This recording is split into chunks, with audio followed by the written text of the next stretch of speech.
berdikari, yes, yes, yes. Kongko berdikari, yes, yes, yes.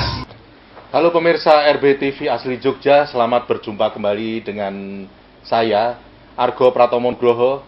Kali ini saya berjalan-jalan di wilayah Pengadilan Negeri Sleman, Yogyakarta. Dan saya kali ini menemukan sebuah perkara baru yang saya yakin Anda akan tertarik dengan perkara ini. Dan saya akan langsung saja mengikuti sidang-sidangnya, dan kemudian saya akan menemui langsung nanti pihak yang berperkara. Nah pemirsa, selamat mengikuti. Siapa semua ya? Ini adalah saja juga sah diterima sendiri, tapi dia tidak hadir. Kita panggil lagi ya. 1 minggu 21 Desember 2015.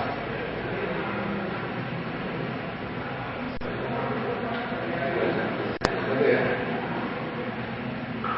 Itu dari BNPB juga? Iya. Satu tim.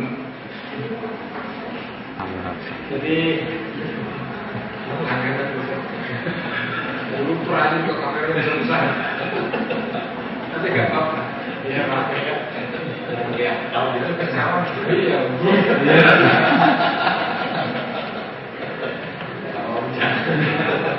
Lagi ya, ambil para yang sudah hadir hari ini, ambil lagi ya. Iya. 1 minggu.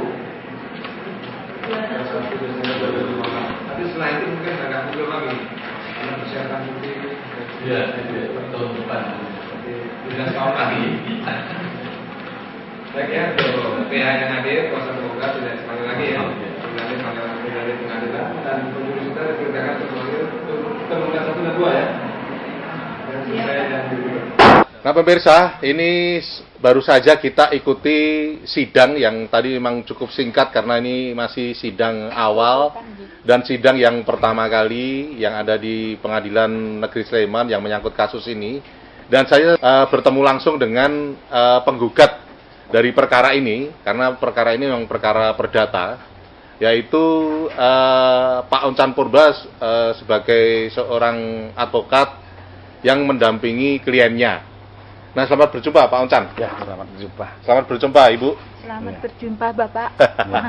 Ya. Ini saya sebelum nanti juga bertanya kepada Ibu, saya ingin bertanya dulu kepada Pak Oncan Purba ini.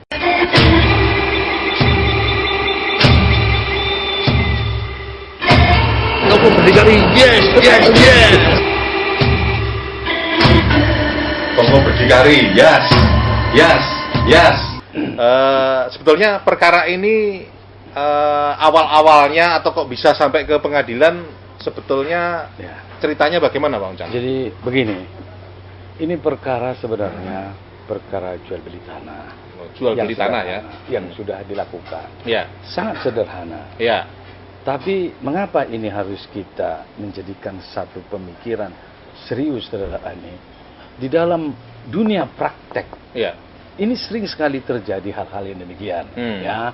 Ini klien kita sebagai pembelilah awalnya. ya, ya, pembeli tanah Pembeli ya. tanah dan bangunan. Ya, di wilayah mana itu, Di Pak? wilayah Maguwarjo. Maguwarjo, jadi masuk memang Sleman ya. ya? Sudah dibayar lunas, gitu, Ya. kepada si penjual. Ya, Suami istri hadir semua. di notaris. Ya, tanda tangan semua. Tanda tangan semuanya di sana. Oh, itu di notaris jual Di belinya? notaris jual Oke, belinya. ya. Diadakan di pejabat notaris Ya, lah, ya. yang di wilayah mana tanah itu berada, yaitu di daerah Sleman. Ya, Gitu loh, ya. Hmm. Nah, terus kemudian setelah dilakukan satu pembayaran lunas, Ya. kemudian pihak dari si penjual, Ya. dalam hal ini adalah Pak Suparno ya, Ya. Suparno, Mm-hmm. yang kita gugat ke pengadilan bersama istrinya ya, Ya. dalam hal ini meminta waktu gitu. Mm-hmm. Nah, minta waktu 6 bulan. Ya. Karena dengan suatu ketentuan, karena katanya rumahnya belum jadilah. Maksudnya minta waktu itu tetap menempati di situ gitu? Ya, minta Oke. waktu mau mengosongkan. Ya. Nah, karena hati klien kita ini memiliki hati yang baik, Ya. diberilah kesempatan itu. Hmm. Nah, ternyata setelah waktu 6 bulan, minta lagi diperpanjang 1 tahun. Oh, untuk Ya, untuk mengosongkan itu. Mengosongkan itu. Oh. Akhirnya lama-lama dia sudah dapat duit, Iya. dia tidak mengosongkan. Padahal sudah menjadi atas nama klien kita ini, ibu ini, gitu loh. Oh. Tapi tidak diserah.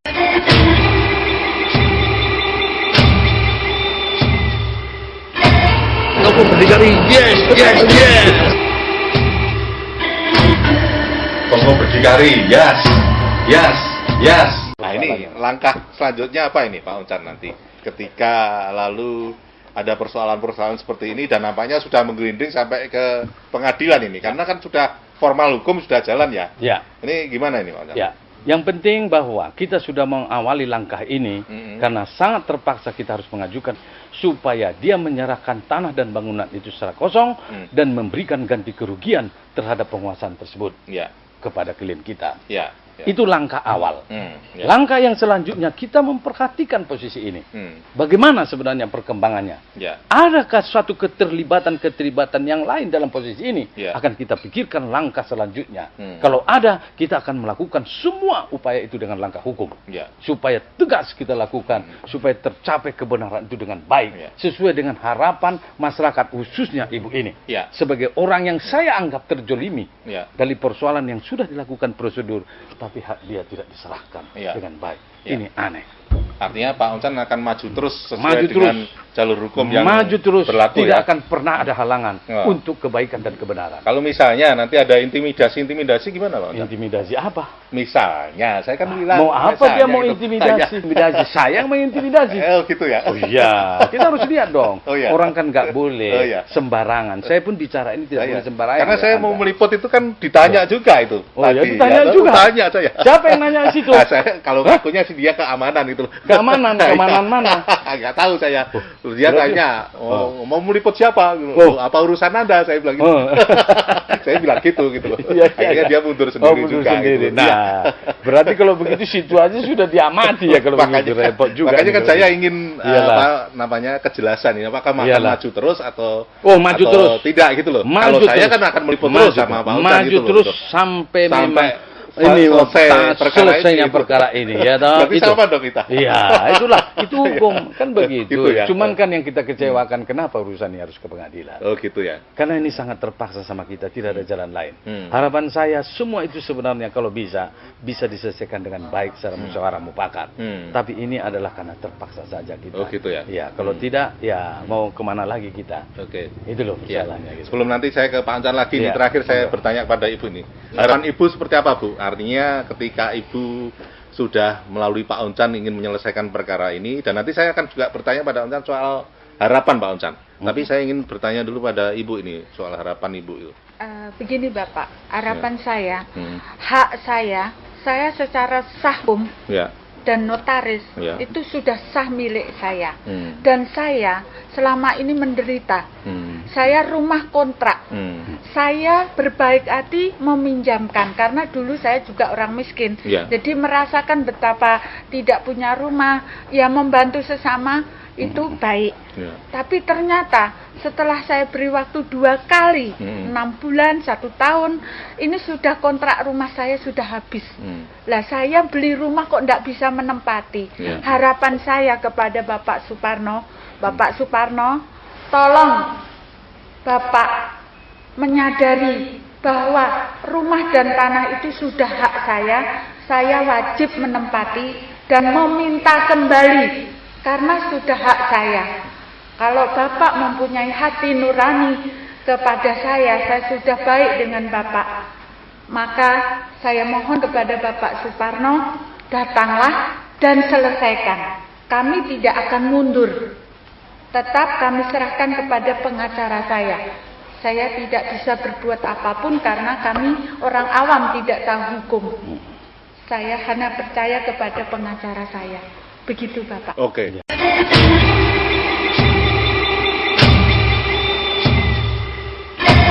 Kamu berdikari, yes, yes, yes. Tunggu berdikari, yes, yes, yes. Sekarang saya ingin harapan Pak Oncan nih, terutama karena Pak Oncan kan sebagai seorang advokat kan. Iya. Jadi tentu saja kan harapan secara hukum ini. Iya. Gimana Iya. nih Pak Oncan? Ya. Jadi jelas ya. Ya. Kalau dari kita karena ini sudah maju kepada proses hukum, Ya. maka supaya dia adalah dihukum untuk menyerahkan tanah dan bangunan tersebut. Ya. Yang kedua, dihukum juga terhadap kerugian yang didiri oleh klien kita yang sudah kita rumuskan itu di dalam gugatan semua. Ya. Baik misalnya kalau dia sekarang menyewa, tapi kan dia mengeluarkan uang sewa. Ya. Kalau rumah itu disewakan yang menjadi objek ya jual beli itu disewakan berapa jumlahnya, itu kan juga hak dia. Ya. Nah, terus kemudian kerugian imaterial yang selama ini kesusahan dia, kebingungan dia karena dia berhati yang baik mau memberikan waktu, tapi justru dia malah dibikin demikian. Enggak benar nih. Ini juga menjadi hitungan. Kita menuntut dalam gugatan Pak Oncan itu istilahnya pasal-pasal yang ingin dianukan apa itu Pak? Ya. Jadi itu adalah yang ingin digugatkan Pak Oncan itu. Ya, salah satu kan bahwa untuk satu itu menyangkut supaya dia mengosongkan tanah dan bangunan itu. Kedua, perbuatan yang dilakukan dia adalah sebagai suatu perbuatan melawan hukum yang tidak sah, menguasai tanah dan bangunan milik daripada klien kita. Maka dia harus mengganti kerugian terhadap itu semua. Ini hukum yang makanya kita minta kepada proses hukum melalui Pengadilan Negeri Sleman ini, yang sekarang tadi sudah sidang di dalam perkara. Gitu. Oke. Nah pemirsa, tentu saja Anda bisa melihat bahwa dalam kehidupan kita banyak kasus yang menimpa Ibu Tuti dan juga seperti yang sudah dijelaskan kepada Pak Oncan Purba sebagai seorang advokat, bahwa ketika kita membeli tanah, memang kita harus bisa menguasai secepat itu juga ketika kita sudah membeli tanah. Namun dalam kenyataannya bisa berbeda dalam kehidupan sehari-hari yang real. Nah, saya yakin bahwa dengan dimulainya kita mengcover persoalan ini, kita akan memperoleh banyak pelajaran, akan memperoleh banyak referensi, bahwa di masa akan datang kita akan memperoleh sesuatu yang lebih baik. Nah, akhirnya saya Argo Pratomo Nugroho, RBTV Asli Jogja, sampai jumpa. Terima kasih Pak Oncan. Terima kasih. Terima kasih Ibu. Terima kasih Bapak. Ya.